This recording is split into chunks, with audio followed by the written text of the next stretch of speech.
మనకు మన్మథుడి గురించి తెలుసండి. శివుడి అగ్ని జ్వాలలకు భస్మం అయిపోయిన వాడు అని. అప్పుడు శివుడు ఏం చేస్తాడంటే అది అమ్మవారు వరం ఇస్తుందనమాట రతీదేవికి. అశరీరుడై అతను నీకు కనిపిస్తాడు నీ భర్త అని చెప్పారు. కానీ ఆమెకు మనసుకే కష్టం కలుగుతుందటండి. ఎందుకంటే చాలా మన్మథుడు అంటే చాలా సౌందర్యవంతుడు అనమాట. అట్లా సౌందర్యానికే ప్రతీక అయిన మన్మథుడికి రూపం లేకపోవడం ఎట్లా అని ఆమెకు తృప్తి కలగదనమాట. అంటే నీకు కనిపిస్తూ ఉంటాడు నీ భర్త అంటే ఆమెకు సాటిస్ఫాక్షన్ కలగలే. అప్పుడు వాళ్ళు వరమిస్తారు శివపార్వతులు. ఏమని? ద్వాపర యుగంలో కృష్ణావతారం జరిగినప్పుడు ఆ కృష్ణుడికి కుమారుడుగా పుడతాడు. మంచి అంటే నువ్వు ఏదైతే నీ భర్త అందగాడుగా భావిస్తున్నావు, లోకమంతా భావిస్తుందో అట్లా సుందర రూపంతోనే మన్మథుడు కృష్ణుడికి కొడుకుగా పుడతాడు. నువ్వు అప్పుడు అతనితో కలిసి జీవించవచ్చు అని వరమిస్తారు. అది దీనికి ఏమంటారు ముందు కథ. ఇక్కడ రుక్మిణీ కృష్ణులకు మన్మథుడు పుత్రుడై జన్మించినాడు. అతని పేరు ప్రద్యుమ్నుడు అని. ఇంకా అంతఃపురంలో అందరికీ, తర్వాత ద్వారకా ప్రజలందరికీ చాలా చాలా ఆనందమైంది. మంచి ఉత్సవం జరుపుకుంటూ ఉన్నారు. ఇంకా జస్ట్ కొన్ని రోజులు 5 లేక 7 రోజులు పిల్లవాడు అంతేనండి. ఈ లోపల ఒక ఘోరం జరిగిపోయింది. ఏమైంది అంటే శంబరాసురుడు అనే ఒక రాక్షసుడు, అతనికి కృష్ణుని కొడుకు వల్ల మరణం సంభవిస్తుంది అని తెలుస్తుంది అనమాట తనకి. దాంతో అందరు ఈ వేడుకల్లో బాగా హ్యాపీగా ఉన్న సమయంలో మేబీ 7వ రోజు అట్లా వచ్చేస్తున్నాడు శంబరాసురుడు. అంతఃపురానికి వచ్చి ఆ చిన్న పుట్టిన పిల్లవాడిని ఎత్తుకొని వెళ్ళిపోయినాడు. ఎంత బాగున్నాడంటే అద్భుతంగా ఉన్నాడట. వీళ్ళెవ్వరు గమనించుకోలేదు. వీళ్ళు ఉత్సవాల్లో ఉన్నారు, ఆ బిడ్డని ఎత్తుకొని వెళ్ళిపోయినాడు ఆ రాక్షసుడు. తీసుకుపోయినాడు కానీ ఏం చేయాలో అర్థం కాలే. ఎట్లా చంపాలి, చంపబుద్ధి కావట్లే. ఇంత అందంగా ఉన్నాడు, ముద్దులు గొలిపేట్లున్నాడు, ఇంత చిన్న బిడ్డని ఇంత బాగున్న వాడిని ఎలా చంపేదని అంతటి రాక్షసుడికి కూడా చేయరాలేదండి. వాడిని ఏం చేయాలని వాడిని పట్టుకుని అటు ఇటు తిరిగి తిరిగి ఆలోచించినాడు. ఎదురు సముద్రం కనిపించిందండి. ఈ సముద్రంలో పడేస్తే సముద్రమే తన గర్భంలో దాచుకుంటుంది కదా అని అనుకుని ఆ బిడ్డను సముద్రంలోకి విసిరి వేసేసినాడండి. అమ్మయ్య ఇంకా నాకు మృత్యు భయం తీరిపోయిందని సంతోషపడి వెళ్ళిపోయినాడు. ఆ సముద్రంలో పడిన ఈ బిడ్డడిని ఒక పెద్ద చేప మింగేసిందండి. ఏ చేప అయితే ఈ పిల్లవాడిని మింగిందో ఆ చేప ఒక జాలర్లకు దొరికింది. ఇది చాలా పెద్దగా కనిపిస్తుంది, ఇది మా రాజుకి ఇద్దామని వాళ్ళు ఏం చేస్తున్నారు, ఆ చేపను శంబరుడి దగ్గరికి తీసుకొచ్చారు. భలే ఉంది, ఇంత పెద్దది తెచ్చినారని వాళ్ళకి ఏదో గిఫ్ట్ ఇచ్చి పంపించేసినాడు. ఆ చేపను వంటశాలకు పంపించినాడు. ఆ వంటశాల ఒక ఆమె నిర్వహిస్తోంది, మాయావతి అని ఆమె పేరు. ఆమె రతీదేవి అనమాట. ఆ మాయావతి రూపంలో అక్కడ ఉంది ఆమె. తన భర్త కోసం వెయిట్ చేస్తూ అక్కడ తీసుకొచ్చినారు ఆ చేప. కోస్తే అందులో నుంచి బిడ్డ బయటకు వచ్చినాడు. ఆమెకు వాని పైన చాలా అకారణమైన మోహం పుట్టుకొచ్చింది అనమాట. అయ్యో ఎట్లా చంపేది, పొట్టలో ఉన్నాడని చెప్పి తీసి శుభ్రం చేసి పెంచుతోంది. కొంచెం పెద్దోడైపోయినాడు. దేవతల కాలమానం వేరు, మన కాలమానం వేరు అని చెప్పుకున్నాం. తర్వాత వావి వరుసల గురించి కూడా వాళ్ళది వేరు, మనది వేరు అని చెప్పు. కొన్ని రోజుల్లోనే పెద్దగా అయిపోయినాడండి పిల్లవాడు. నారదుడు వచ్చినాడు అక్కడికి. వచ్చి ఈమె మర్చిపోయింది, అంటే ఇతను ఎవరు ఏమి అదంతా మర్చిపోయింది, ఊరికి పెంచుతోంది బాగా ప్రేమ. నారదుడు వచ్చి మన్మథుడని, అతను రుక్మిణీ కృష్ణుల పుత్రుడైనాడని, ప్రద్యుమ్నుడని అతనికి పేరు పెట్టినారు. ఇతడి చేతిలో శంబరాసురుడు చనిపోయేది ఉంది. ఆ శంబరాసురుడు 7 రోజుల పిల్లవాడిని తీసుకొచ్చి సముద్రంలో పడేసినారు. వాడు మళ్ళీ శంబరుడి వంటింటికే వచ్చి చేరిపోయినాడు. అక్కడ రుక్మిణీదేవి చాలా దుఃఖపడుతోంది తన కుమారుణ్ణి పోగొట్టుకుని.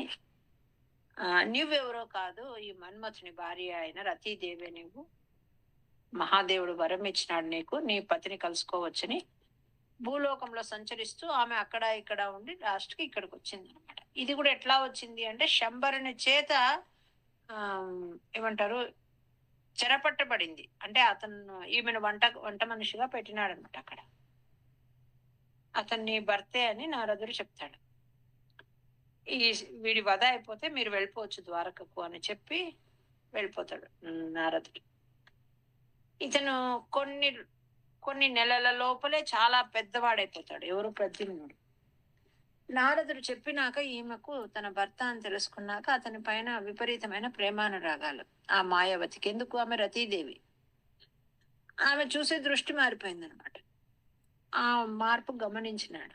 గమనించి ఆ ప్రద్యుమ్నుడు చెప్తున్నాడు, ఎందుకమ్మా కొన్ని రోజులుగా మీలో ఏదో తేడా కనిపిస్తుంది నాకు. వాత్సల్యానికి బదులు వేరే వేరే చూపుతో చూస్తున్నట్లుంది. నా ఊహ నిజమైతే ఇది ధర్మ విరుద్ధం కదా అని చెప్తాడనమాట. నిన్ను నువ్వు సరిదిద్దుకోమని ఆమెను మందలిస్తాడు. అప్పుడు ఆమె నారద మహర్షి వల్ల తనకు తెలిసిన విషయాలన్నీ చెప్తుంది. పూర్వజన్మ వృత్తాంతము, తర్వాత శంబరుడిని తను చంపవలసిన ఆవశ్యకత ఉన్నది, అక్కడ రుక్మిణీదేవి ఎంత బాధపడుతుందో అవన్నీ కూడా చెప్తుంది. చెప్పి ఇతను చాలా మాయావి, ఈ శంబరుడు చాలా క్రూరుడు అనమాట. దేవతలను కూడా జయించిన బలశాలి ఇతను. వీడిని చంపడం అంత సులభం కాదు. కొన్ని మాయా విద్యలు వీడిని చంపాలంటే నేర్చుకోవాలి, నేను నేర్పిస్తానని అతనికి అవన్నీ నేర్పిస్తుంది మాయావతి. నేర్చేసుకున్నాడు తొందరగా. వెళ్ళినాడు ఒకరోజు. పోయి శంబరుని దగ్గరికి పోయి అతనికి కవ్వించి పిలుస్తాడనమాట యుద్ధానికి రమ్మని. ఆ పిలిచడం కూడా ఎట్లా పిలుస్తాడు? ఉన్న విషయమే చెప్తాడు. నన్ను సముద్రంలో పడేసి నీ చావు తప్పించుకోవాలనుకున్నావా? చావును ఎవరైనా తప్పించుకోవడానికి పూర్తివేమ్మా, తలుపు పూర్తివే. చావును ఎవరైనా తప్పించుకోగలరా? రా బయటికి రా, ఎలా తప్పించుకోగలవో చూద్దామని కేకేస్తాడు. ఎవరు? ప్రద్యుమ్నుడు. శంబరాసురుడు అంతఃపురం బయట అతను గర్జించి బయటకు వస్తాడనమాట. గద ఎత్తి ప్రద్యుమ్నుని తల పగలగొట్టాలని విసురుతాడండి. ప్రద్యుమ్నుడు తప్పించుకుంటాడు. ఆ మెరుపు తీగలాగా తప్పించుకుని అదే గదతో, తన గదతో ఆ శంబరాసురుడి గదను ముక్కలు ముక్కలు చేసి పడేస్తాడు. వాడు భయపడిపోతాడు. నా గద అట్లా పగిలే అట్లాంటిది కాదు కదా, వీడెవరు నా గదని ఇట్లా చేస్తున్నాడని. మాయ ప్రయోగం చేసి ఏం చేస్తాడంటే పైనుంచి అన్ని ఆకాశం నుంచి బాణాలన్నీ అతని పైన పడేలాగా చేస్తాడు. ఈమె మాయావతి వీడికి కొన్ని విద్యలను నేర్పించింది కదా. ఓహో, ఇది మాయతో ఇలా చేస్తున్నాడని ఇతను కూడా ఒక మాయను ప్రయోగించి ఆ శరవర్షాన్నంతా ఆపేస్తాడు. శరవర్షం అంటే బాణాలన్నీ పడుతూ ఉన్నాయి పైనుంచి, వాటినన్నీ ఆపేస్తాడు. ఇట్లా శంబరుడు ఏ ఏ రకంగా మాయ చేస్తాడో అవన్నిటికీ ఇతను విరుగుడు ఇంకొక మాయతో వాటిని తనకేమీ హారం చేయకుండా చూసుకుంటాడు. ఇంకా అయ్యే పని కాదని ముష్టి యుద్ధానికి వస్తాడు. ఎవరు? శంబరాసురుడు ప్రద్యుమ్నుడికి. వాళ్ళిద్దరి మధ్య ముష్టి యుద్ధం నడుస్తుంది. ఆఖరికి ఆ శంబరాసురుడి శిరస్సును ఖండిస్తాడు. ఇట్లా ఒక్కొక్కరు కాదు, భయంకరమైన రాక్షసులు ఎంతో తపస్సు చేసి మృత్యువును జయించాలని తప్ప వీళ్ళకి ఇంకొక కోరిక లేదనమాట. నాకు చావు రాకూడదు. ఎప్పుడైతే చావు రాకుండానో లేకపోతే విచిత్రంగా చావు రావాలనో కోరుకుంటారో ఇంకా అందరినీ హింసించడం మొదలు పెడతారు అనమాట. అట్లా చేసిన వాడి శంబరాసురుడు. వాడి పైన అయిపోతుంది. దేవతలంతా పుష్పవృష్టి కురిపిస్తారండి. ఇప్పుడు ఏం చేస్తాడు ప్రద్యుమ్నుడు? మాయావతి అయిన రతీదేవిని ఆకాశ మార్గంలో ద్వారకకు తీసుకొని వస్తాడు.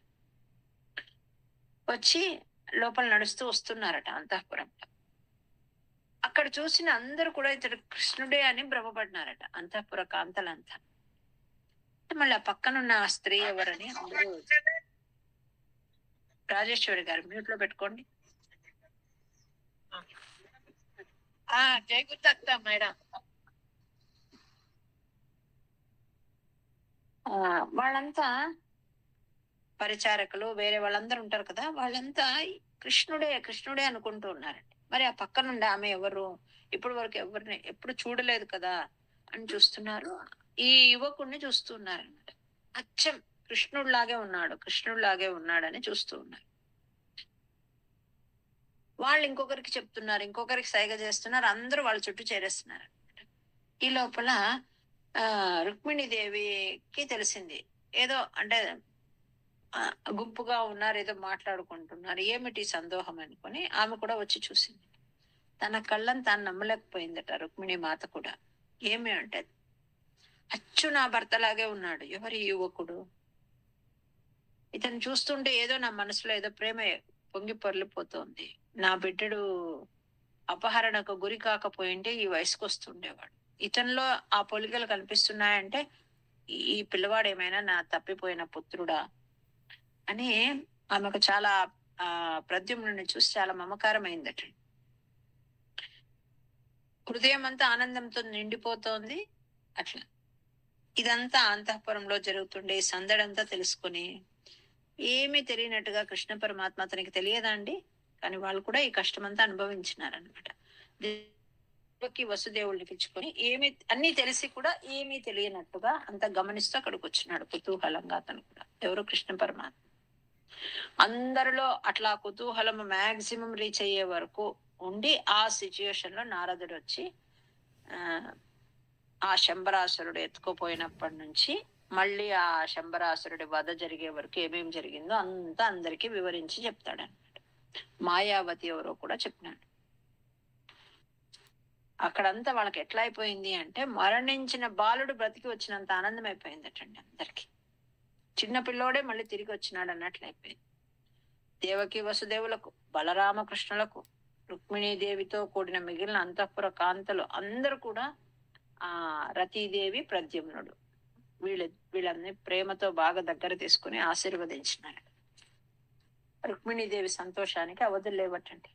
అంటే మృత్యు ముఖం నుంచి తప్పించుకున్నాడు, రాక్షసుని సంహరించినాడు, ఇంత అపురూప లావణ్యవతి సౌందర్యవతి అయిన భార్యను తీసుకుని వచ్చేసినాడు ఒకేసారి కొడుకు.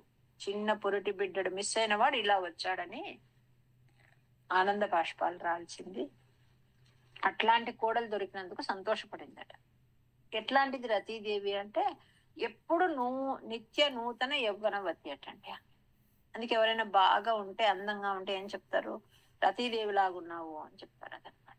అట్లాంటి దివ్యమైన సుందరి తన కోడలైనందుకు కూడా ఆమె పరవశించిపోయి ఆలింగనం చేసుకునిందట. వీళ్ళంతా కూడా ఆ ద్వారకా నగర వాసులంతా ఈ ప్రద్యుమ్న కుమారుడి ఈ కథ చెప్పుకొని ఆనందించేవారట. అట్లా ఉండేదట ఈ ప్రద్యుమ్నుడి విషయం. ఇక ఈ ప్రద్యుమ్నుడి కొడుకండి అనిరుద్ధుడు. ప్రద్యుమ్నుడి కొడుకు అనిరుద్ధుడు. ఇది కూడా మనకు వెనక దశకాల్లో వచ్చింది. ఇప్పుడు రుక్మి అంటే ఎవరు, రుక్మిణీదేవి అన్న. ఆ రుక్మికి ఒక కుమార్తె అనమాట, రుక్మవతి అని. ఆ రుక్మిణి పుత్రుడు ప్రద్యుమ్నుడు ఏం చేస్తాడు, అదే ఈ ప్రద్యుమ్నుడు ఒకసారి మేనమామ ఇంటికి పోతాడు అనమాట. వెళ్ళినప్పుడు అక్కడ స్వయంవరం జరుగుతూ ఉంటుందండి. అందరు రాజకుమారులు అంతా వచ్చి ఉంటారు. అక్కడ ఈ ప్రద్యుమ్నుడు వెళ్తాడు. ఆ రుక్మవతి ఉంది కదా, ఎవరు రుక్మవతి, రుక్మి యొక్క కూతురు, అంటే మేనమామ కూతురు. ఆమె వీడిని ఇష్టపడుతుంది, ఎవరిని, ప్రద్యుమ్నుడిని. కానీ రుక్మికి కృష్ణుడు అంటే పడదు. నన్ను అవమానించినాడు, స్వయంవరాన్ని భంగం చేసేసి నా చెల్లెల్ని ఎత్తుకుపోయినాడని కోపం అనమాట. కాబట్టి అతనికి నచ్చలే తన కూతురు ప్రద్యుమ్నుడిని ఇష్టపడ్డా, అడ్డు పెట్టడానికి ప్రయత్నించినాడు. ప్రద్యుమ్నుడు ఈ రుక్మవతిని తీసుకుని ఆ ఎదిరించిన రాజకుమారులందరినీ ఓడించి ద్వారకా నగరానికి తీసుకుపోయినాడు అనమాట. అక్కడ బాగా గొప్పగా వివాహం జరిగింది. ప్రతి మన్వంతులది ఒకటి, ఇందాక చెప్పుకున్నది మనం మాయావతి గురించి. ఇక్కడ ఇంకొకటి అనమాట. ఇంకేం చేస్తున్నాడు, అక్కడంతా పెళ్లి అయిపోయిందని తెలిసినాక రుక్మి కొంచెం సర్దుకున్నాడండి. పోనీలే, వాళ్ళు సంతోషంగా ఉంటే అంతే చాలు, దీనిని ఇంకా నేను పెంచుకునేది వద్దు, నేను ఇప్పటికీ పెద్దవాడిని అయినానని వీడు కొంచెం సర్దుకున్నాడు. ఎవరు, రుక్మిణి యొక్క అన్న. కొంచెం కొంచెం మర్చిపోతున్నాడు ద్వేషం. వీళ్లకు అనిరుద్ధుడు అనే పుత్రుడు కలిగినాడు. ఎవరికి, రుక్మవతికి, ప్రద్యుమ్నునికి. ఇతడు ఎట్లాంటి వాడు అంటే తన తండ్రి లాగా చాలా బాగుంటాడట, సుందర రూపం. ఈ రుక్మికి ఒక మనమరాలుంది, అంటే కొడుకు కూతురు. ఆమె కొన్ని చోట్ల రుక్మలోచన అంటారు, కొన్ని చోట్ల రోచన అని రాస్తారు. ఈ అనిరుద్ధుడికి ఈ రుక్మలోచననిచ్చి రాజధానిలోనే, అంటే భోజకటకము అని అతని ప్లేస్ అన్నమాట, అక్కడ గొప్పగా వివాహం చేస్తాడు ఈ వైరం అంతా మర్చిపోయి.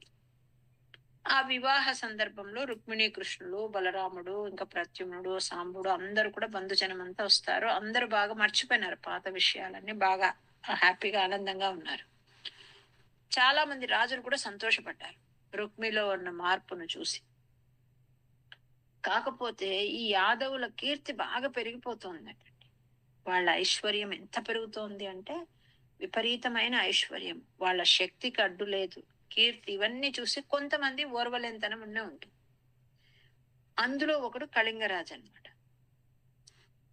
వాడేం చేస్తున్నాడు, రుక్మితో చెప్తూ ఉన్నాడు, కొత్తగా ఏర్పడిన ఈ బంధుత్వాల మోచులో పడి నువ్వు ఇంతకు మునుపు నీకు జరిగిన అవమానాలన్నీ మర్చిపోయినావా? ప్రతీకారం చేయాలంటే ఇదే తగిన సమయము. బలరాముడికి జూదం అంటే చాలా ఇష్టము, కానీ ఆటలో ఎక్కువ నేర్పరితనం లేదు, ఓడిపోతాడు, నీకే విజయం లభిస్తుంది, కాబట్టి నువ్వు ఎట్లాగైనా అతన్ని పిలుచు అని. వియ్యాల వారంతా ఇంట్లో ఉన్నారు, వచ్చి ఉన్నారు, అతన్ని పిలిచమని వీడిని కవ్విస్తారు.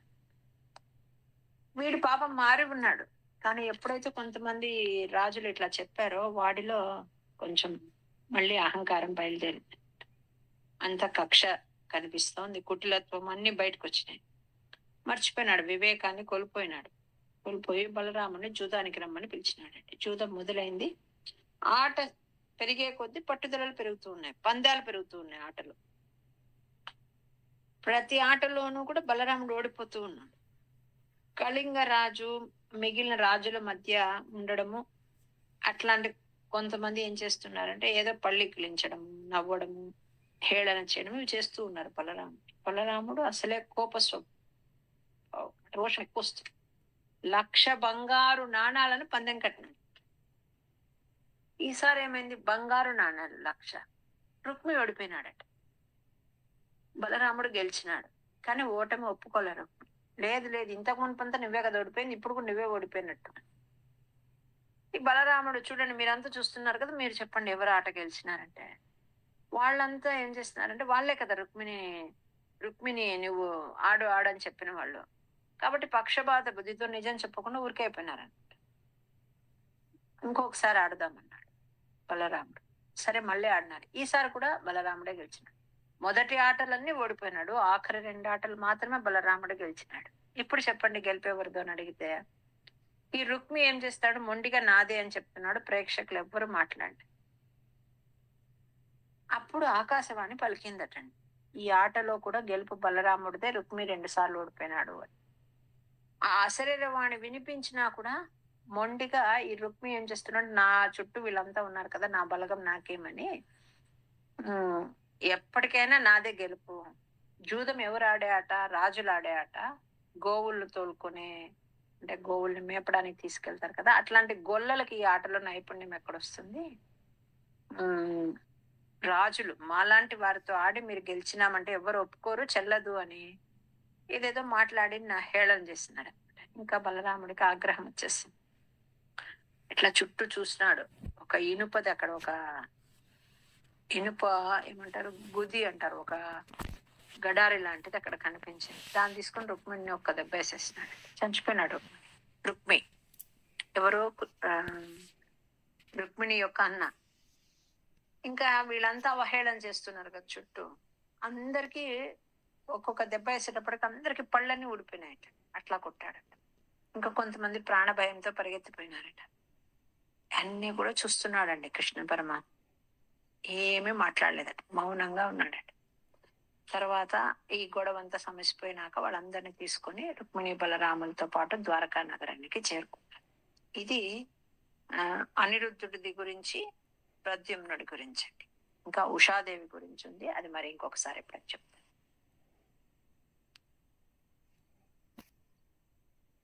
బాణస్య సా బలిసుతస్య సహస్రబాహోః మాహేశ్వరస్య మహితా దుహితా కిలోషా త్వత్పౌత్రమేనమనిరుద్ధమదృష్టపూర్వం స్వప్నేను భూయ భగవన్ విరహాతురాభూత్. 82వ 82 అంట. అదంతా ఉషా పరిణయము, నృగ మహారాజుకు శాప విముక్తి అని దాని పేరు అన్నమాట. మనము ఆ నృగ మహారాజు గురించి చెప్పాను నేను, ఉషా పరిణయం గురించి చెప్పలేదు. ఇది బలి చక్రవర్తికి 100 మంది కుమారులండి. అందులో పెద్దవాడు బాణాసుడు. మంచి కీర్తిమంతుడు అండి అతను, ధీమంతుడు, ఉదార స్వభావం కలిగిన వాడు, దీక్ష కలవాడు. వీళ్ళంతా ఎట్లా అంటే దేవతలకు కూడా హెల్ప్ చేసేవాళ్ళండి వీళ్ళంతా అప్పట్లో. దశరథ మహారాజు కానీ ఇంకా కొంతమంది ముచుకుందుడు వీళ్ళందరూ ఎట్లా అంటే రాక్షసులు దేవతల పైన యుద్ధానికి వచ్చినప్పుడు వాళ్ళు వీళ్ళ సహాయం కోరితే వీళ్ళు వాళ్ళకు వెళ్ళి సహాయం చేసి వచ్చినంతటి గొప్పవారనమాట. దేవతలను వశపరుచుకున్నవాడు ఇతను. ఇతనికి 1000 చేతులు ఉంటాయండి. వాటితో ఏం చేస్తాడు అంటే 500 వాయిద్యాలను వాయిస్తూ నటరాజుని మెప్పించేవాడట బాణాసురుడు. ఒక్కొక్కడు ఎంత విశేషం ఉంటుంది చూడండి. 500 వాయిద్యాలను వాయిస్తూ తన 1000 చేతులతో ఆ నటరాజుని మెప్పించేవాడటండి. ఇంకా మహాదేవుడు ఈ బాణాసురుడి భక్తికి మెచ్చి అతని రాజధాని నగరం ఉంది, శోణితపురము అంటారు, దానికి రక్షణగా ఉన్నాడండి. నారాయణుడు ఎట్లయితే బలి చక్రవర్తి దగ్గర అతనికి రక్షణగా ఉన్నాడో అట్లా పరమశివుడు బాణాసురుడి భక్తికి మెచ్చి అతని రాజ్యానికి రక్షకుడుగా ఉండడానికి ఒప్పుకున్నాడు. ఇతనే అడిగినాడు, అతను ఒప్పుకున్నాడు. కోట గుమ్మం దగ్గర అతను కాపులాగా ఉన్నాడట భోళాశంకరుడు. చూడండి ఎలా ఉందో. ఈ బాణాసురుడు వానికి భుజబలము చాలా ఎక్కువైపోయిందండి. దాంతో ఒకసారి ఏం చేస్తాడంటే ఆ పరమాత్మతో ఇలా స్తుతిస్తున్నాడు. ఎట్లా స్తుతిస్తూ ఉన్నాడు?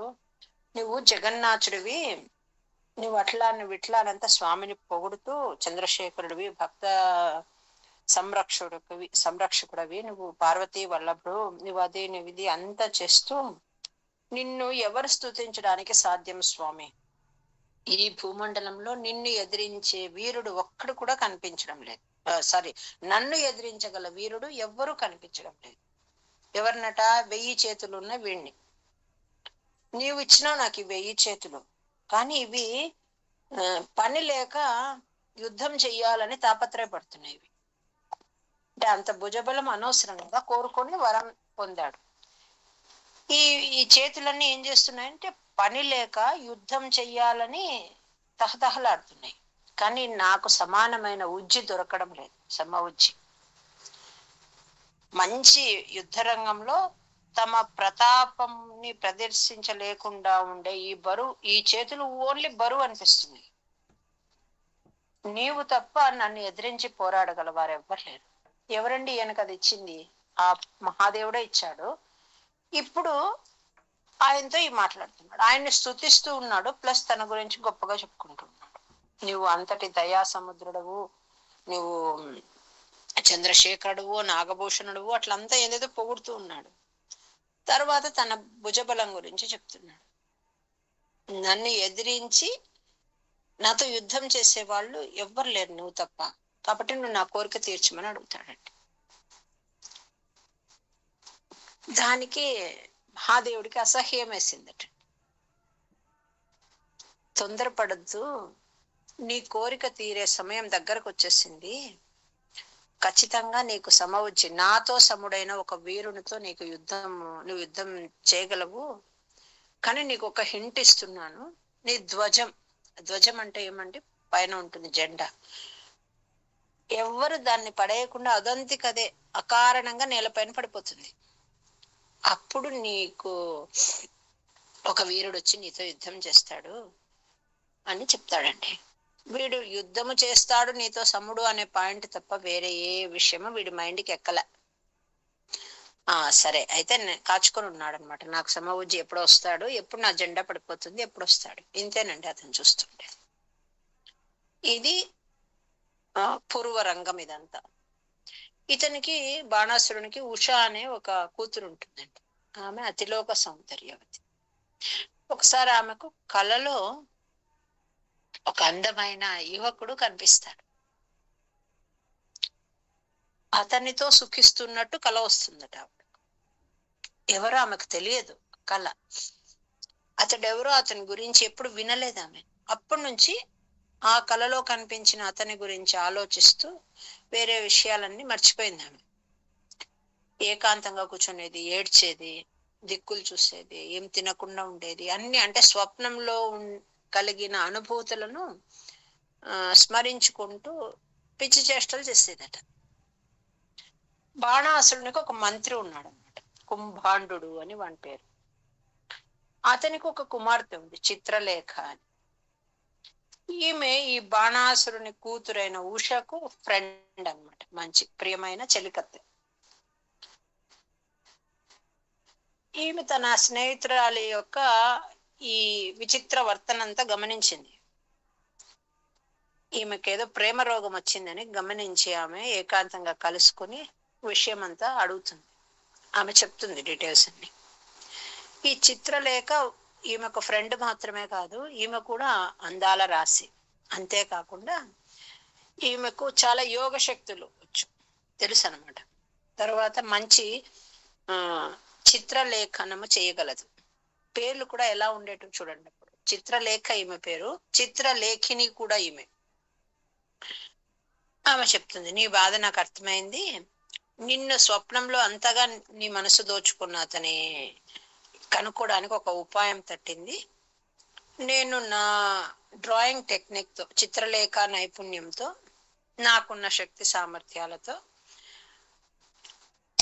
అందరు ఇప్పటి వరకు నేను విన్నా చూసిన సుందరమైన పురుషుల రూపాలన్నీ చిత్రించి నీకు చూపిస్తాను. నీ కలలో వచ్చిన స్వప్న సుందరుడు వాస్తవంగా ఉంటే, నిజంగా ఉంటే అతను ఈ చిత్రాలను చూసి నువ్వు గుర్తించు అని చెప్తాను. ఎవరు ఏ ఏ బొమ్మలు వేస్తుందామే? దేవతల బొమ్మలు, మానవుల బొమ్మలు, యక్షుల, రాక్షసుల, కిన్నర, ఇట్లా అన్ని జాతులలోని సుందర పురుషుల రూపాలను చిత్రిస్తున్నాడు. అన్ని స్టార్ట్ చేస్తోందండి. ముల్లోకాలలో ఎవరెవరు అందమైన వాళ్ళు అని ఆమె నాలెడ్జ్ ఉందో వాళ్ళందరినీ తీసి చిత్రపటాలను చిత్రిస్తోంది. అది అయిపోతూనే వాళ్ళు ఎవరు అని రాస్తుంది, కింద రాసి తీసుకొని వస్తుంది. ఒక్కొక్క చిత్రాన్ని చూపిస్తుంది. ఆ వ్యక్తి యొక్క చరిత్ర, గుణగణాలన్నీ వర్ణించి చెప్తోంది. ఎవరు? చిత్రలేఖ. ఎవరితో? ఉషతో. ఉష ఎవరు? బాణాసురుని కూతురు. చిత్రలేఖ ఎవరు అంటే మంత్రి కూతురు.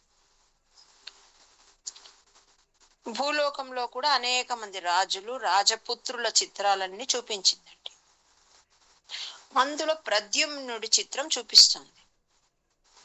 చూపిస్తుండగా ఉషాదేవి యొక్క చూపు అక్కడ నిలిచిపోయింది. అయినా ఆమె సంశయించింది అనమాట. ఆ తర్వాత చిత్రలేఖ ఏం చేసింది, అనిరుద్ధుని పటం చూపించిందండి, చిత్రపటం. అది చూస్తూనే ఉషాదేవి చెప్పింది, ఇతడే నా మానస చోరుడు, ఇతడే. ఎవరితను? చెప్పుమని ఆతురత చూపించింది. ఇక్కడ ఒక పాయింట్ గమనించాలి. ప్రద్యుమ్నుడి ఫోటో చూపించేటప్పటికి కొంచెం సంశయంతో ఆగిందామె. అనిరుద్ధుడి చిత్రపటం చూపించేటప్పటికి కన్ఫర్మ్ చేసేసింది. ఎవరు వీళ్ళు? తండ్రి కొడుకులు. అప్పుడు ఈమె చెప్తుంది, ఇతను అనిరుద్ధుడు యాదవ వంశ చంద్రుడైన శ్రీకృష్ణునికి మనుమడు. శ్రీకృష్ణుని కుమారుడు ప్రద్యుమ్నుడు, ప్రద్యుమ్నుడి కొడుకు అనిరుద్ధుడు అండి అని చెప్తుంది. ఈమెకు సంతోషమైంది, అంటే నా ఫ్రెండ్ ఎంత హెల్ప్ చేసింది అని. ఆమె మాట ఇచ్చింది కదా, ఎక్కడున్నా నాకు యోగ శక్తులు ఉన్నాయి తెస్తానని. మాట ఇచ్చిన ప్రకారము ఆకాశ మార్గంలో ఆమె ఎన్నో యోగ శక్తులన్నీ అభ్యసించి వాటిని కైవసం చేసుకోండి. ఎవరు? రాకుమారి కాదు, మంత్రి కూతురు. ఆకాశ మార్గంలో వెళ్తోందండి. మధ్యలో నారదులు వారు కనిపించారు. వారికి నమస్కారం చేసి ముందుకెళ్ళింది. వైకుంఠాన్ని మించిన శోభతో వెలిగిపోతుండే ద్వారకా నగరానికి వచ్చిందండి. ఎవరికి కనిపించదు ఆమెకు అందరూ కనిపిస్తారు. అలాంటి యోగ శక్తి ఉంది. అంతఃపురంలో ప్రవేశించింది. అక్కడ గాఢ నిద్రలో ఉన్న అనిరుద్ధుణ్ణి తన యోగ మహిమతో తీసుకొని పోయింది. ఎక్కడ పోయింది? బాణాసురుని రాజ్యానికి తీసుకొని వచ్చేసింది. ఆ మంచంతో కూడి తీసుకొని వచ్చేసింది. ఉషా సుందరి అంతఃపురానికి తీసుకొచ్చి, అదో ఇతనే నీ స్వప్న సుందరుడు, మన్మథ పుత్రుడైన అనిరుద్ధుడు. అమ్మ బెంగళూరు నాగు గారు మ్యూట్ లో పెట్టుకోండి. అసమాన శూరుడితను. ఏం కావాలండి? ఎవరో మ్యూట్ తీశారు. ಕೇಳಿಸ್ತಾ ಇದೆಯಮ್ಮ? ಒಂದೇ 5 ನಿಮಿಷ.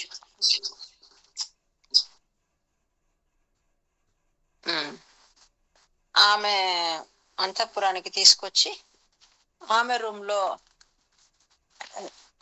అనిరుద్ధుడిని అక్కడ పడుకోబెట్టింది. పెట్టి మన్మథ పుత్రుడైన అనిరుద్ధుడితను అసమాన సూర్యుడు అని చెప్పి ఆమెకు హ్యాండ్ ఓవర్ చేసి వెళ్ళిపోయింది.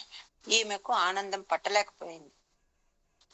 ఎట్లా కృతజ్ఞతలు చెప్పాలో తెలియక ఆమెను బాగా పొగిడి, ఎట్లాంటి స్నేహాన్ని పొందడం నా పూర్వజన్మ సుకృతంని బాగా పొగిడింది. ఎవరు? ఉషాదేవి. అక్కడ ఎట్లా ఉంది అంటే ఆ అంతఃపురంలో ఒక పురుషుడు కూడా లోపల వచ్చేకి అవకాశం లేదండి. అంటే పురుషుని ఛాయ కూడా రాదు. అట్లాంటి అంతఃపురంలో ఉషా అనిరుద్ధులు చాలా ఆనందంలో, అంతులేని ఆనందంలో తేలియాడిపోతున్నారు. అతనికి మెలకు వస్తూనే ఈమె చెప్పింది, ఫలానా చోట ఉన్నావు నువ్వు, నువ్వు కలలో కనిపించినావు, నీవే నాకు ప్రాణనాథుడు అని. ఇద్దరు అక్కడ ఆనందంగా ఉన్నారు. పగలు రాత్రి తెలియదు, రోజులు వారాలు నెలలు మారుతున్న కాల గమనము ఏది తెలియలేదు వాళ్ళకు. కొంతకాలం అయ్యేటప్పటికీ ఆ ఉషాదేవి ఉంది కదా, ఉషా సుందరి అంటారు, లేక ఉషాదేవి అంటారు, ఆమెకు గర్భిణీ చిహ్నాలు కనపడినాయి. అది చూసిన అంతఃపుర పరిచారికలు ఉంటారు కదా, వాళ్లకు భయం వేసింది. ఏదో జరుగుతోంది, మాకు తెలియట్లేదు అని భయం వేసి అంత బాణాసురునికి చెప్పినారు విషయం. వాడికి ఇంకా కోపం అయిపోయింది అనమాట. కళ్ళలో నిప్పులు పోసుకుంటూ ఆ ఖడ్గాన్ని ధరిస్తూ అంతఃపురంలోకి వచ్చినాడు. అక్కడ వీళ్ళిద్దరూ ఆడుకుంటూ ఉన్నారట. ఎట్లా ఉన్నాడు ఈ అనిరుద్ధుడు అంటే అపర మన్మథుడిలాగా ఉన్నాడట. ఉషాదేవితో ఆడుకుంటూ ఇద్దరు నవ్వుకుంటూ ఉన్నారు. అది చూసేటప్పటికి మండిపడ్డాడనమాట బాణాసురుడు. ఈ మానవాధముని బంధించండి అని చెప్పి ఆ భటులను ఆజ్ఞాపించినాడండి. వాళ్ళు ఇంకా అతని దగ్గరకు వచ్చేటప్పటికి వాళ్ళని ఒక ఆయుధంతో వాళ్ళని ఎదుర్కొని కొందరు కాళ్ళు నడుములన్నీ విరగ్గొట్టేస్తున్నాడు. ఏం ఆయుధం వాడినాడు అంటే ఒక ఇనుప ఆయుధము అని చెప్తుంది భాగవతం, పరిఘ అని చెప్తుందండి. అట్లాంటి ఒక ఇనుప ఆయుధంతో అక్కడ ఏది కనిపిస్తే తీసుకుని వాళ్ళని కొట్టేస్తున్నాడు. బాణాసురుడు అనిరుద్ధుని పైకి దూకి యుద్ధం చేసినాడు బాగా. అతన్ని జయించడం కష్టమని అనుకుని నాగపాశంతో బంధించేస్తున్నాడు అంటే అనిరుద్ధుణ్ణి. ఆ సమయానికి కరెక్ట్ గా సుడిగాలి వచ్చి బాణాసురుని కోటపై నుండే జెండా పడిపోయింది. తనతో యుద్ధం చేయగల సమవుజ్జి ఎవరో వీరుడు వస్తున్నాడని గ్రహించి బాణాసురుడు సంతోషపడ్డాడట. ఇలా జరిగింది, ఇతను ఎవరు వచ్చినాడు, నా కూతురు ఇలా, అదే ఆలోచన రాలే. జెండా పడిపోయిందంటే మహాదేవుడు చెప్పాడు నీకు సమవుజ్జి వస్తాడని, ఇంకో వస్తాడని కాచుకున్నాడు. ఇక్కడ ద్వారకా నగరంలో అనిరుద్ధుడు అంతర్ధానమైనాడు కదా, అందరూ విచారంలో మునిగి ఉన్నారు. వెతికించినారు, ఎక్కడ దొరకలే. ఇదంతా కూడా కృష్ణ లీల అండి. 4 నెలలు గడిచిపోయినాయి. ఒకసారి నారదుడు వస్తాడంట ద్వారకకు వచ్చి అనిరుద్ధుడి వృత్తాంతం అంతా చెప్తాడు. మరి ఇన్ని రోజులు చెప్పలే. చిత్రలేఖ కలిసింది కదా ఇతన్ని, కానీ అప్పుడు చెప్పలే నారదుడు, ఇప్పుడు చెప్తున్నాడు. కృష్ణుడు ఏం చేసినాడు, బాణాసురుని పైన దండయాత్రకు తన యాదవ వీరులందరినీ తీసుకుని బయలుదేరినాడండి. ఎంత ఉండిందట వీళ్ళ దగ్గర సైన్యము అంటే, వీళ్ళతో కూడా 12 అక్షౌహిణుల సైన్యం ఉండిందట. అంటే ఎంతమంది యాదవులు ఉండి ఉంటారో ఊహించండి. బలరాముడు, సాత్యకి, ప్రద్యుమ్నుడు, ఇంకా చాలా మంది ఇట్లాంటి యాదవ వీరులతో బయలుదేరినారు. అశోణితపురం అంటారు, అక్కడికి వచ్చినారనమాట. వీళ్ళు యాదవులు రావడమే అక్కడ ఆ పురం, ఆ బాణాసురుడి పట్టణం ఏదైతే ఉందో అక్కడ ఉన్నవన్నీ నాశనం చేసేసినారు. ఏవో యంత్రాలు, కోటలు, ప్రాకారాలు, అన్ని సౌధాలన్నీ నాశనం చేసినారు. వీడేం చేసినాడంటే 1000 చేతులు ఉన్నాయి కదా బాణాసురుడికి, అది వానికి బలం అండి. ఆ 1000 చేతుల్లో కూడా తలతల మెరిసే ఆయుధాలు ధరించినాడు. 1000 ఆయుధాలు, ఊహించండి ఎంత బరువు ఉంటుంది. అన్ని ధరించి వాడి పర్వతం ఎట్లా ఉంది మరి, 1000 చేతులు ఉన్న మనిషిని మోయాలంటే ఆ పర్వతం ఎట్లా ఉండాలి, అతని రథం ఎట్లా ఉండాలంటే మేరు పర్వతం లాగా ఉందట. మేరు పర్వతం అంటే హైయెస్ట్. అంతటి రథాన్ని ఎక్కి రెండు వైపులా తన సైన్యం నడుస్తూ ఉంటే ఇతను యుద్ధ రంగానికి పోయినాడు. జస్ట్ ఒక్కసారి ఇమాజిన్ చేయండి, ఒక మనిషి 1000 చేతులు, 1000 చేతులలో 1000 ఆయుధాలు, 1000 చేతుల్ని ఆయన పట్టుకోవాలంటే ఆయన ఎంత ఫిజిక్ తో ఉండాలి. దీన్ని మోయడానికి ఒక రథము, ఆ రథం ఎంత ఉండాలి అంటే మేరు పర్వతం లాంటి పెద్ద పెద్ద రథంలో ఇరువైపులా తన సైన్యాన్ని తీసుకొని యుద్ధానికి వచ్చినాడు. ఈయన కాపలా పెట్టుకున్నాడు కదండి పరమశివుణ్ణి. ఆ శివుడు ఏం చేయాలి, తన భక్తుని రక్షించాలి కదా. బాణుని పక్షంలో అంటే బాణుడు అంటే బాణాసురుడు యుద్ధం చేయడానికి వచ్చినాడు, ప్రమద గణాలతో సహా వచ్చినాడు. వాళ్ళు వీళ్ళంతా యుద్ధం చేస్తూ ఉన్నారు. ఈ పక్క కృష్ణుడు, ఆ పక్క శివుడు, ఇద్దరు యుద్ధం చేస్తున్నారు. ఇది చూడడానికి మన వాళ్ళంతా బ్రహ్మాది దేవతలు, మునులు, సిద్ధులు అందరూ ఆకాశంలో గుమిగున్నారు. శివకేశవులు, కుమారస్వామి, ప్రద్యుమ్నుడు, కూపకర్ణ, కుంభాండక ఇట్లా పేర్లన్నీ వస్తాయన్నమాట అక్కడ. వీళ్ళంతా ఎవరెవరితో జట్టు చేస్తున్నారు యుద్ధంలో అని. అందరు అట్లా రథికులతో రథికులు.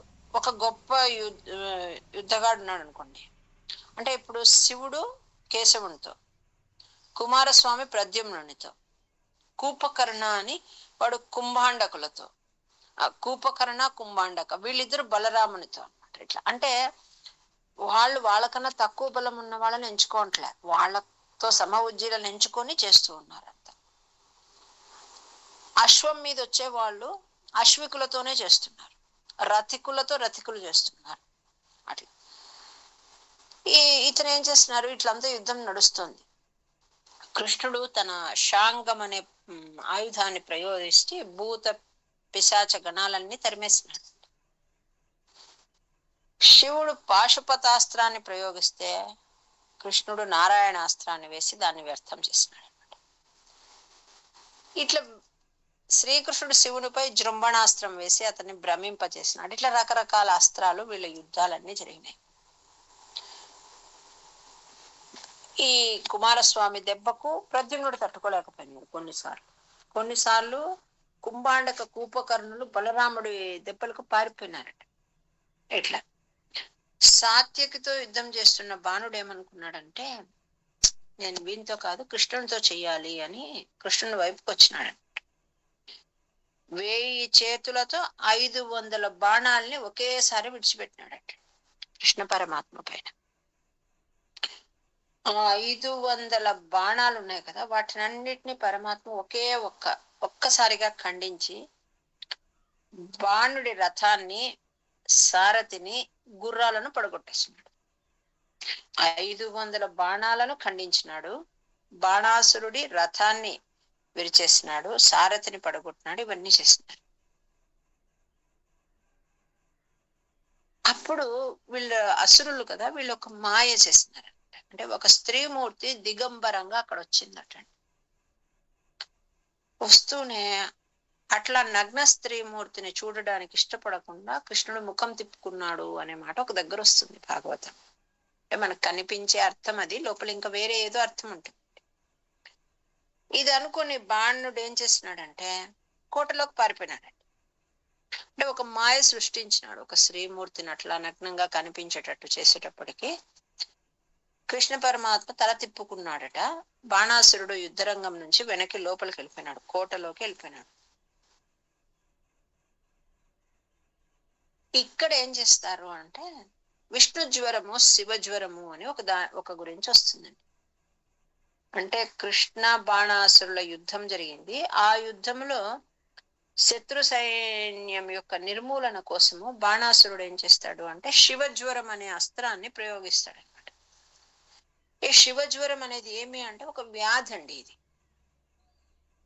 ఈ అస్త్ర ప్రయోగం జరిగితే వెంటనే ఏమవుతుంది అంటే సైనికులతో పాటు జంతువులు అంటే అన్ని యుద్ధంలో ఉంటాయి కదా, ఏనుగులు, ఒంటెలు, గుర్రాలు, ఇవన్నీ వాటికి కూడా ఒక విచిత్రమైన వ్యాధి వచ్చి అవన్నీ మరణిస్తాయి.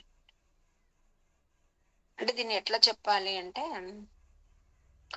Biological war. మనం కరోనాతో ఎలా ఇబ్బంది పడ్డామందరం, అట్లా క్రిములతో జరిగే యుద్ధం అండి. అప్పటికే ఉన్నాయని, ఏవి ఇప్పుడు కొత్తవి కాదు. అంటే బయలాజికల్ వెపన్స్ అంటే బ్యాక్టీరియా, వైరస్, వాటితో యుద్ధం చేస్తారు. అంటే శత్రు సైనికులపై ప్రయోగించి వాళ్ళను రోగిష్ఠులుగా చేసేస్తారు. వాళ్ళలో శక్తి అంతా వెళ్ళిపోతుంది, వాళ్ళు బలహీనలు అయిపోతారు, వాళ్ళను ఓడించి వీళ్ళు విజయం సాధిస్తారు. ఇది ఒకటి. ఇంకా కొన్నిసార్లు ఏం చేస్తారు అంటే శత్రు దేశాన్ని బలహీనం చేయాలి, ఆర్థికంగా సామాజికంగా దెబ్బతీయాలంటే క్రిమి యుద్ధాన్ని ప్రకటిస్తారు. మన పైన చేసినది అదే అన్నమాట. అట్లయి మనం ఆ ఇట్లాంటి యుద్ధమేనండి. ఇప్పుడు శివ జ్వరం, విష్ణు జ్వరం ఎట్లాంటిదో మనం గత సంవత్సరాలలో అనుభవించినది అదే అన్నమాట. అంటే ఆర్థికంగా సామాజికంగా బలహీనం చేయడం అన్నమాట ఈ క్రిమి యుద్ధం. ఈ యుద్ధాలలో కత్తులు, కటార్లు, బాంబులు ఏముండవు అన్నమాట. కేవలము రోగకరమైన క్రిములను శత్రు దేశంలో ప్రవేశపెడితే చాలండి. అది ఏమవుతుంది అంటే స్ప్రెడ్ అయిపోతుంది, అంత ఇబ్బందులు గురైపోయి మొత్తం అంటే అల్లకల్లోలం అయిపోతుంది. ఇట్లా హిట్లర్ నేతృత్వంలో కూడా అట్లా జరిగిందండి అప్పట్లో. ఇక్కడ అది ఒక క్రిమి జ్వరం అన్నమాట, శివ జ్వరాన్ని ప్రయోగించినాడు. కృష్ణుడు ఏం చేసినాడు, ఆ నష్ట నివారణం అంటే అవన్నీ మరణిస్తాయి కదా, వెంటనే విష్ణు జ్వరం అనే అస్త్రాన్ని ప్రయోగించినాడు. అంటే తాతకు దగ్గులు నేర్పడం అంటారు కదా, అట్లా వీళ్ళు ఏం చేస్తే దానికి ఆయన రిటార్ట్ ఇచ్చినాడు, ముళ్ళును ముళ్ళుతోనే తీయాలి. ఈ శివజ్వరం అనే అస్త్రాన్ని ప్రయోగించినప్పుడు ఏవైతే క్రిములన్నీ వచ్చి వీళ్ళు డీలా పడిపోయినారో, విష్ణు జ్వరం ద్వారా వచ్చిన క్రిములతో వాటిని చంపేస్తున్నారు. అంటే వైరస్ బాగా ఇదైపోయింది అనమాట. అంటే బలమైన వైరస్ వచ్చేటప్పటికి వాటిని అంతా ఆ క్రిములనన్నీ నాశనం చేసేసింది. అంటే విష్ణు జ్వరం ద్వారా సృష్టించబడే క్రిములతో చంపడం అనమాట. అంటే ఇవి మనకు కొత్త కాదండి, ఎప్పటికో ఉన్నాయి. ఈ బాణాసుర శ్రీకృష్ణ యుద్ధము ఇట్లా జరిగింది కదా, అందులో ఈ అస్త్రాలన్నీ ప్రయోగించుకుంటున్నారు. విష్ణు జ్వరము, శివ జ్వరము, ఈ అస్త్రాలన్నీ. వీడు ఈ లోపల కొంచెం శక్తి పుంజుకొని మళ్ళీ వచ్చినాడు. ఎవరు? బాణాసురుడు. కానీ ఎప్పుడైతే పరమాత్మ వైష్ణవ జ్వరం అనే శక్తిని ఉపయోగించినాడో అస్త్రాన్ని, ఆ శివ జ్వరం అనే అస్త్రము కృష్ణ పరమాత్మకు శరణు వేడుకోయింది. వీడు వచ్చినాడు బాణాసురుడు, మళ్ళీ కొంచెం సెటరేట్ అయ్యి, అంటే స్వామి దృష్టిని మళ్ళించి కోటలోకి పారిపోయాడు, మళ్ళీ వచ్చినాడు యుద్ధానికి. ఆయన పైన, కృష్ణుడి పైన పరిఘ అనే అస్త్రాన్ని ఉపయోగించినాడట. దాన్ని కృష్ణుడు చక్రాయుధంతో అడ్డుకున్నాడు. ఇంకేం చేసినాడు అంటే ఈ సుదర్శన చక్రాయుధాన్ని పంపించేటప్పటికి అది వాడి బాహువులను ఖండిస్తూ వస్తోందండి. ఎవరిది? బాణాసురుడు. వెంటనే భక్తవ శంకరుడైన ఈ పరమశివుడు రిక్వెస్ట్ చేసుకున్నాడటండి, నాకు భక్తుడితుడు, అతన్ని కాపాడు, బాణాసురుని కాపాడమని వేడుకున్నాడట. జగత్ రక్షణ కోసం నువ్వు అవతరిస్తావు, నువ్వు ఆద్యుడవు, అద్వితీయుడవు, అనంతుడవు, పురాణ పురుషుడవు, ఇట్లా స్వామిని స్తుతిస్తూ నీకు వందనాలు, నా భక్తుడిని రక్షించమని వేడుకున్నాడు. స్వామి చెప్తున్నాడు, కృష్ణ పరమాత్మ, నీ స్తుతి నాకు చాలా సంతోషం, నీ మనోగతమేమో కూడా నాకు తెలుసు. ఈ బాణుడు నా చేత చంపబడేవాడు కాదు, ఎందుకంటే నేను ప్రహ్లాదుడికి వరం ఇచ్చినాను, నీ వంశస్థులను ఎవ్వరిని సంహరించను అని. ఇతడు ఆ ప్రహ్లాదుడి వంశానికి సంబంధించిన వాడే కాబట్టి ఇతన్ని నేను చంపను, నువ్వేమీ అతని గురించి ఆలోచించాల్సిన పని లేదు. కాకపోతే వీడికి భుజబలం అనే గర్వం ఎక్కువ ఉంది కాబట్టి ఇతని భుజబల గర్వాన్ని అణిచేస్తా. ఎట్లా? బాహువులన్నీ ఖండింపజేస్తా, ఒక్క 4 చేతులు పెట్టి మిగిలినవన్నీ ఖండించేస్తాను. ఆ తర్వాత ఆ బాహువులన్నీ వెళ్ళిపోయేటప్పటికి ఇతనిలో ఆ గర్వం అంతా వెళ్ళిపోతుంది, నీ భక్తులలో ఇతను ఉత్తముడైపోతాడు, తర్వాత ఇంకా జర మరణ భయాలు లేకుండా బాగా జీవిస్తాడు అని చెప్పి ఆ రకంగా చేస్తాడనమాట. ఆయన్ని అనుగ్రహిస్తాడు. ఆ బాహులన్నీ కట్ చేసేస్తాడు చక్రాయుధంతో. వీడి భుజబల గర్వం అణిగిపోయిందండి. అహంకారం వెళ్ళిపోయింది, అహంకారం పోయింది, అజ్ఞానము వెళ్ళిపోయింది. అప్పుడు స్వామికి పాదాభివందనం చేసినాడట. తర్వాత ఏం చేస్తాడు బాణాసురుడు, పరమానందంతో ఈ ఉషా అనిరుద్ధులకు ఎన్నో కానుకలు ఇచ్చి, దాసీదాస జనాల్ని ఇచ్చి, బంగారు రథంపై ఎక్కించి వైభవోపేతంగా తీసుకొచ్చి కృష్ణ పరమాత్మకు అప్పగిస్తాడు. ఆ ఇంకా యాదవులంతా వచ్చినారు కదా, వాళ్ళందరినీ సగౌరవంగా బాగా ఆదరిస్తాడు. వీటిలో ఇంత పరివర్తన కలిగినందుకు కృష్ణ పరమాత్మ చాలా సంతృప్తి పడ్డాడు. వాడు ఎట్లా ఉన్నాడు, నాతో ఎవరు యుద్ధం చేస్తారు, నాతో ఎవరు యుద్ధం చేస్తారని కవ్విస్తూ ఉండినాడు. అదంతా వెళ్ళిపోయింది, మంచి భక్తుడైపోయినాడు. అంటే వాడిలో సత్వగుణం వచ్చేసింది. ఈ ఉషా అనిరుద్ధులను చూసి మిగిలిన వాళ్ళందరూ కూడా సంతోషించినారు. అందరూ నగరానికి వెళ్ళినారండి. ఇక్కడ ఈ జ్వరము గురించి భాగవతంలో బాగా రాస్తారండి. ఇది చదివితేనట, అంటే జ్వరం, శివ జ్వరము, విష్ణు జ్వరము, వీటి గురించి మనకు జ్వరం వచ్చినప్పుడు చదువుకుంటే ఆ జ్వర బాధ ఉండదు అని చెప్తారండి.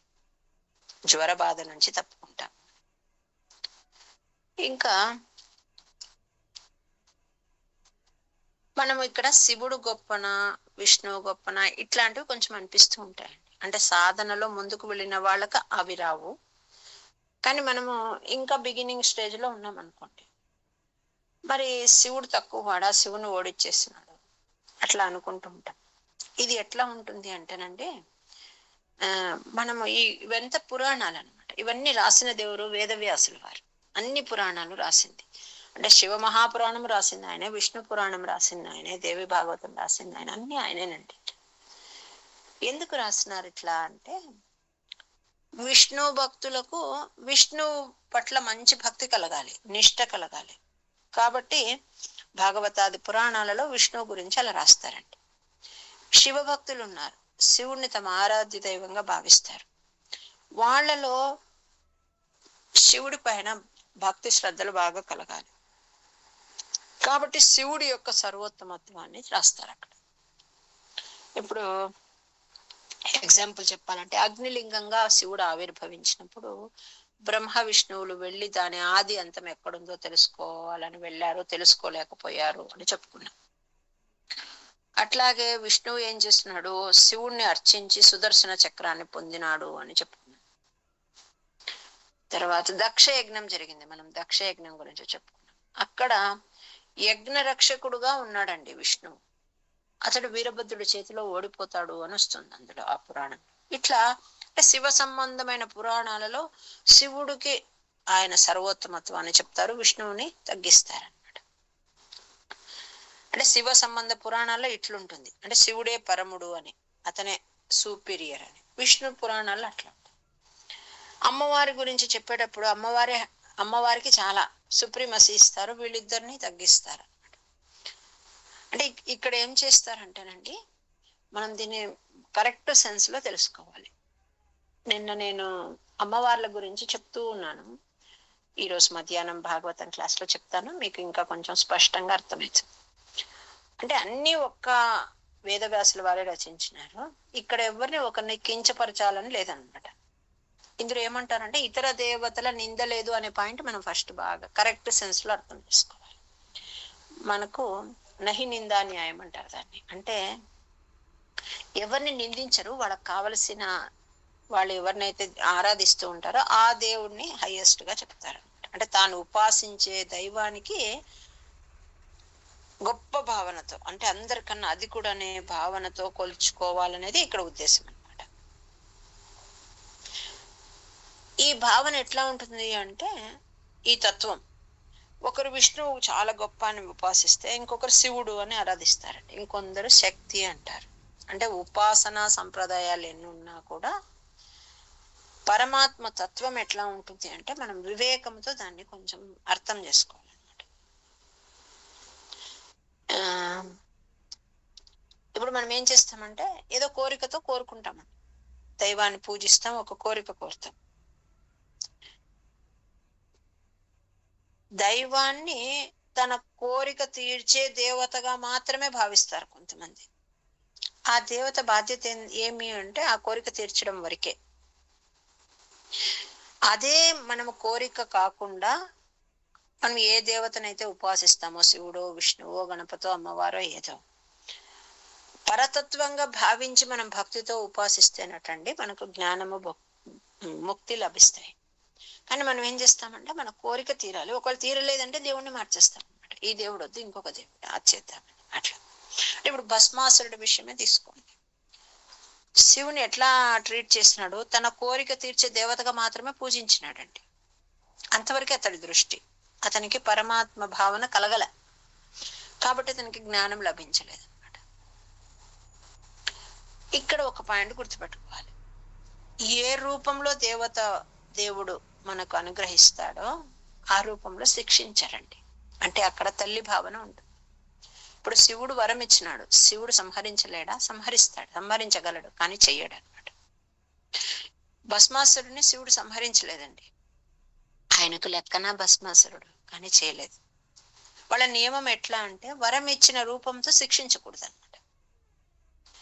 అక్కడ ఉపేక్ష చూపిస్తారు, అంటే వాళ్ళు చంపకుండా అలా దాటవేస్తారు అనమాట. మళ్ళీ ఈ పరబ్రహ్మ తత్వమే విష్ణు రూపంలో శిక్షిస్తుంది. ఇలా మనం అర్థం చేసుకోవాలండి. అంటే ఇప్పుడు వరం ఇచ్చింది ఇక్కడ బాణాసురుడికి శివుడు ఖండించలేడా? చేతులన్నీ, అన్ని చేతులు ఇచ్చిన ఆయన ఖండించలేడా? ఖండించగలడు, కానీ వరం ఇచ్చిన వాళ్ళు ఆ పని చేయరన్నమాట. ఇదే పరబ్రహ్మతత్వం విష్ణు రూపంలో ఉండి ఇతన్ని శిక్షిస్తుంది. మనము ఆ భస్మాసురుడి విషయం కూడా అంతే. ఆయనకు వరం ఇచ్చినాడు శివుడు, కానీ అదే రూపంలో అతన్ని శిక్షించలేడు. అది దేవతా నియమము అంటారు. అందుకు పరమాత్మ ఒక విష్ణు రూపంలో ఒక వటు రూపంలో వచ్చి అతన్ని సంహరించినాడండి. అట్లా అంటే మనము ఇది కొంచెం అర్థం చేసుకోవాలి. మన ఊరికే వరం కావాలని మాత్రమే చేస్తే వరం ఒక్కటే లభిస్తుంది. మళ్ళీ ఇంకా జ్ఞానం లభించాలి అంటే ఈ కోరికతో కాకుండా మనం ఇంకా పరమాత్మ తత్వం అని చెప్పి ఆరాధించాలండి. అప్పుడు జ్ఞానము మనకు లభిస్తుంది.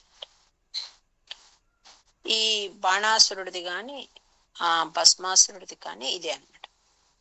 వాళ్ళంతా ఒక్కటే. మనకు చూపించడానికి ఆ తత్వాన్ని అర్థం చేసుకోవడానికి ఈ కథలు వస్తాయి. 82వ దశకంలో ఆఖరి శ్లోకం ఉంది చూడండి, 10వ శ్లోకం. అందులో 2 విషయాలు చెప్తున్నారండి భట్టాద్రి. ఒకటి నృగ మహారాజు, ఆయన సూర్యవంశానికి సంబంధించిన రాజు అన్నమాట. ఆయన్ని ఎట్లా పరమాత్మ అనుగ్రహించినాడు అనేది ఒకటి చెప్తున్నారు. ఇంకొకటి కృష్ణ పరివారం చాలా పెద్దదండి. ఆ పరివారానికి అంతా కూడా ఆయన ఎట్లా బ్రాహ్మణులను సేవించాలి అని కూర్చోబెట్టుకుని చెప్తూ ఉంటాడండి కృష్ణ పరమాత్మ. దానికే ఆయన చెప్పడమే కాదు చేసి చూపించినాడు. బ్రహ్మణ్య దేవాయ అన్నాం కదా, ఆ 2 పాయింట్స్ అక్కడ చెప్తూ ఉన్నారు. అంటే ఎట్లా మీరు సేవించాలి బ్రాహ్మణులను, ఎట్లా భక్తి పెంపొందించుకోవాలి అని తన పరివారానికి అంతా చెప్తూ ఉంటాడు అనమాట. ఇంకొకటి నృగ మహారాజును ఎలా కాపాడినాడు, అంటే ఆయనకు సద్గతి ఎలా కలిగింది. ఇంకా మిగిలిన విషయాలన్నీ ఇంకొక రోజు చెప్తాను. ఆ నృగుడు గురించి ఈరోజు చెప్తానండి. ఇది ఏమైంటుందంటే చాలా గొప్ప రాజు అండి ఈయన, సూర్యవంశపు రాజు నృగ మహారాజు. చాలా మంచి సత్కర్మలు ఎప్పుడు చేస్తూ ఉంటాడు అన్నమాట. ఇంకా ఆయనలో స్పెషాలిటీ ఏమంటే నిరంతరము గోదానం చేసేవాడు. ఎవరికి ఏ కష్టం కలిగించకుండా రాజ్యపాలన చేసేవాడు. ఇవన్నీ కష్టమైన పనులు, అట్లాంటివి ఆయన చాలా ఇష్టంగా చేసేవాడట. ఒకసారి ఒక చిన్న పొరపాటు జరిగిందండి ఆయన వల్ల. ఏమైంది అంటే రోజు దానం చేస్తూ ఉంటాడు కదా, గోదానం చేస్తూ ఉంటాడు. అట్లా గోదానం చేసేటప్పుడు అతనికి తెలియకుండా ఒకరికి దానం ఇచ్చిన గోవునే మళ్ళీ ఇంకొకరికి ఇచ్చినాడండి. అంటే ఆ గోవుల మందలోకి ఆ దానం గతంలో, అంటే ఒక 2 రోజుల క్రితమో 4 రోజుల క్రితమో ఎప్పుడో ఆయన దానం ఇచ్చిన గోవు మళ్ళీ అది ఈ మందలో కలిసిపోయింది.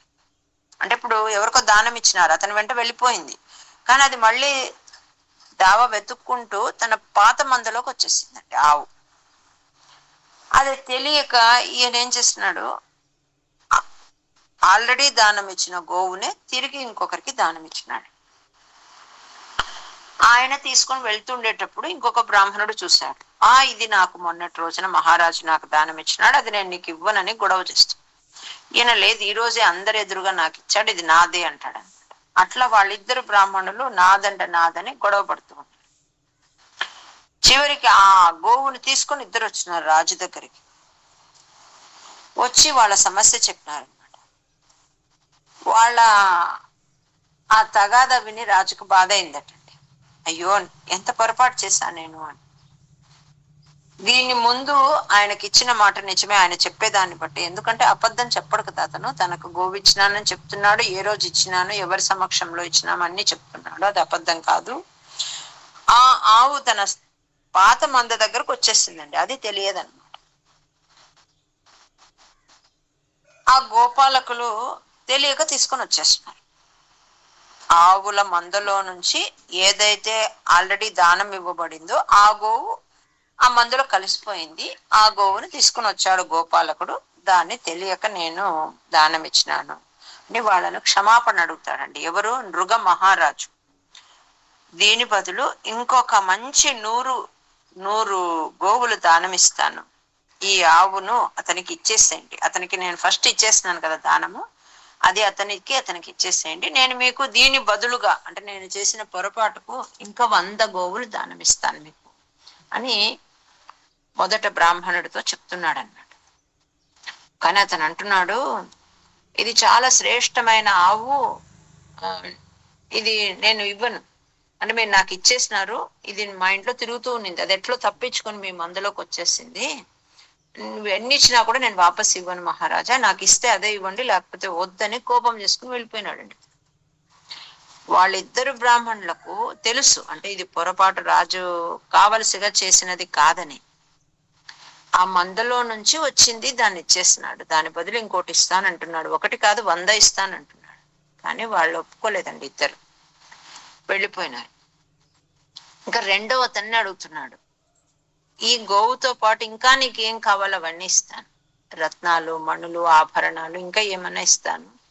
ఆయన అంతగా దానిపైన అదే కావాలంటున్నాడు, ఆయనకి ఇచ్చేయండి అంటే ఈయనకు కూడా పంతం వచ్చిందండి. అనవసరం కదా, ఈ ఆవు తప్ప నాకు నీ రాజ్యం ఇచ్చినా నాకు వద్దు పొమ్మని చెప్పి ఈయన వెళ్ళిపోయినాడు. అంటే నాకు ఈరోజు ఇచ్చినావు, ఇది నేను తీసుకుపోతున్నాను అంతే, నేను ఆ బ్రాహ్మణుడికి ఇది ఇవ్వను అని చెప్పి ఆవుని తీసుకుని వెళ్ళిపోయినాడు. రాజ్యం ఇస్తానన్నా నాకు వద్దు పొమ్మని వెళ్ళిపోయినాడు. అది ఇంకా అక్కడితో సమిసిపోయిందండి. కానీ నృగ మహారాజు మనసులో అది ఒక కొరతలాగా ఉండిపోయిందండి. ఎప్పుడూ జరగనిది ఇలా జరిగింది కదా, దీని పర్యవసానం ఎట్లా ఉంటుంది, నేను ఎందుకు ఇట్లా పొరపాటు చేశాను అని ఆయన చాలా కాలం దాని గురించి ఆలోచిస్తూ ఉన్నాడు. తర్వాత కొంతకాలం గడిచింది. నృగ మహారాజు ప్రాణత్యాగం చేసినాడు, అంటే కాలం చేశాడు. యమభటులు వచ్చినారు, యమధర్మరాజు దగ్గర తీసుకెళ్లారు. యమధర్మరాజు చెప్తున్నాడు అనమాట, చాలా పుణ్యకార్యాలు చేసినావు నువ్వు, కొంచెం చిన్న పొరపాట్లు కూడా చేసినావు, ఫస్ట్ పుణ్యం అనుభవిస్తావా పాపం అనుభవిస్తావా అని అడిగినాడు. అంటే నేను పాపమే ఫస్ట్ అనుభవిస్తాను, కానీ నేను చేసిన పాపమేమో చెప్పండి అని అడుగుతాడు అనమాట నృగ మహారాజు. ఆయన చెప్తాడు, ఒకరికి ఇచ్చిన గోవునే మరొకరికి దానం ఇచ్చి నువ్వు పొరపాటు చేసినావు. ఆ విప్రుని, అంటే ఆ బ్రాహ్మణుడి మనస్సు నువ్వు కలత పెట్టినావు, కాబట్టి కొంచెం పాపము నీ అకౌంట్ లో పడింది, అది అనుభవిస్తావా అంటే నేను ఫస్ట్ పాపమే అనుభవిస్తాను అంటాడు. అంటూనే ఏం వేసినారు శిక్ష అంటే, పైనుంచి అతను అలా తలకిందులుగా కింద పడుతూ ఉన్నాడు అనమాట. పడుతూ ఉంటే యమధర్మరాజుకి అయ్యో అనిపించిందటండి. దిగులు పడకండి, మళ్ళీ కృష్ణ పరమాత్మ కృష్ణావతారంలో మిమ్మల్ని ఉద్ధరిస్తాడు, ఇంకా మీకు ఈ శేషం ఏమీ ఉండదు అని. మా మ్యూట్ తీయకండి ఎవరు.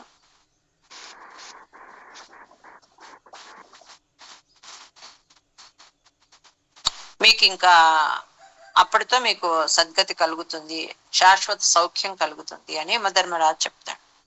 ఆ నృగుడు పైనుంచి పడుతూ ఎలా అవుతాడు అంటే తొండ రూపంతో భూమి పైన తిరుగుతూ ఉంటాడండి.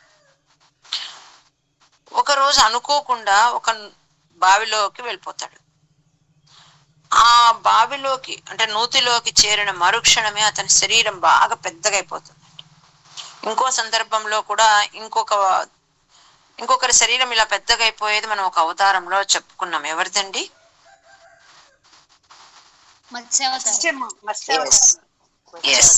చేతిలో పెరిగి, కమండలంలో పెరిగి, బిందెలో పెరిగి సరస్సులో పెరిగి అట్లా అన్ని చోట్ల పెరుగుతుంది. ఇది అంత విపరీతంగా పెరిగిపోయింది అనమాట ఆయన శరీరం. కానీ ఈయన చేసిన పుణ్య కార్యాల వల్ల ఇతనికి ఏమైంది అంటే యమధర్మరాజు యొక్క అనుగ్రహం కూడా కలగడంతో ఆ పూర్వజన్మ స్మృతి అట్లాగే ఉందండి. తన శరీరాన్ని చూసుకుని తనే ఆశ్చర్యపోయినాడట, నేనేమి ఇలా అయిపోయాను. అందరు అక్కడ చూసి ఆ నూతి దగ్గరకు వచ్చి చూశారు ఆ చుట్టుపక్కల వాళ్ళు. ఇది ఇందులో ఉంటే నీళ్ళని పాడైపోతాయి కాబట్టి దీని పెద్ద తాళ్ళు తెచ్చి బయటకు తీద్దామని ట్రై చేశారు. కానీ అది కదలనే లేదటండి. తాళ్ళు వేసి దానికి ఇది చేసినా కూడా కదలలేదన్నమాట. వాళ్ళకు భయము అయింది, ఆశ్చర్యం కూడా అయింది. ఎవరికి? ప్రజలకు, చుట్టుపక్కల ఉన్న వాళ్ళందరికీ. వాళ్ళు వెళ్ళి అది ఏ సమయము ఇదంతా జరిగింది అంటే దీని శరీరం పెరిగి ఇది నూతిలోకి పడి శరీరం పెరగడము కృష్ణావతార సమయంలో అన్నమాట. వాళ్ళంతా వెళ్ళి కృష్ణ పరమాత్మతో ఈ విషయం చెప్పినారనమాట. ఆయన వెంటనే నూతి దగ్గరకు వచ్చి ఆ తొండని ఇట్లా బయటికి తీసేస్తున్నాడండి. బయటికి రావడమే ఆలస్యము. ఆ తొండ ఎట్లా అయిపోయింది అంటే ఒక దివ్య రూపాన్ని ధరించి పరమాత్మకు నమస్కరించి ఆయన ప్రదక్షిణ నమస్కారం చేసి అక్కడి నుంచి ఉత్తమ లోకాలకి అలా వెళ్ళిపోయాడనమాట. అంటే కృష్ణుడి స్పర్శ వల్ల ఆ నృగ మహారాజుకు ఉత్తమ గతి లభించింది. ఇక్కడ మనం చెప్పుకున్నామే ద్విజరుషాకృ కళాసవపుర్ధరం నృగ నృపం త్రిదివాలయమాపయన్. ఆ 2 లైన్లకి ఇంతటి కథ ఉందండి. అంటే సూర్యవంశానికి చెందిన నృగ మహారాజు బ్రాహ్మణ శాపం వల్ల ఆ తొండ రూపం, తొండ అంటే ఊసరవెల్లి అని, ఊసరవెల్లిగా మారినాడు. అది పెద్దగా అయిపోయింది. మరి దాన్ని ఎట్లాగా కృష్ణ పరమాత్మ ఆయన స్పర్శ వల్ల మళ్ళీ తిరిగి దివ్య రూపాన్ని పొంది ఉత్తమ లోకాలకు వెళ్ళిపోయినాడు, ఆయన అనుగ్రహించినాడు ఈ రకంగా అని ఆ 2 లైన్లకు ఇంతటి అర్థం ఉందండి.